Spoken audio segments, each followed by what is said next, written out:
გაეროს ბავშვთა უფლებების დაცვის კომიტეტმა განიხილა რა ერთ-ერთი საქმე ჩვენი ბენეფიციარისა არასრულწლოვანისა მოუწოდა საქართველოს რომ არ გაასაჯაროოს, არ გამოითხოვოს და არ გადასცეს ბავშვის შესახებ ინფორმაცია. ეს იმას ნიშნავს, რომ გაეროს კომიტეტმა შეაჩერა სასამართლო ბრძანების აღსრულება საქართველოში.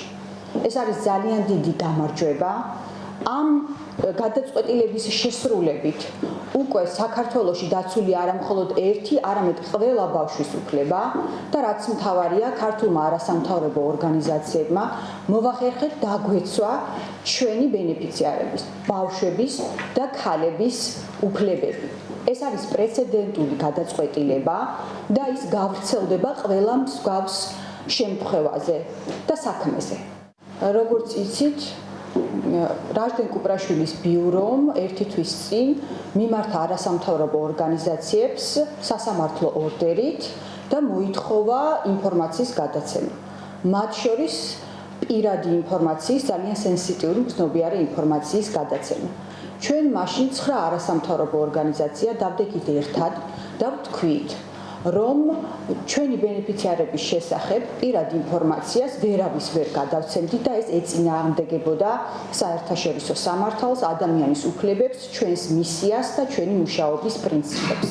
ამ საქმეში მნიშვნელოვანი ის არის, რომ როგორც ბაიამ ახსენა, დაცულია ყველა ბავშვი, რომლის შესახებ ინფორმაციაც არის საფარში, ყველა ბენეფიციარი, რომლის შესახებ ინფორმაციაც არის საფარში და არა მხოლოდ საფარში, იმიტომ რომ შესაძლოა მთელი საქართველოს მასშტაბით ვიცით, რომ 9 ორგანიზაცია გახდა ამ ბრძანების სამიზნე.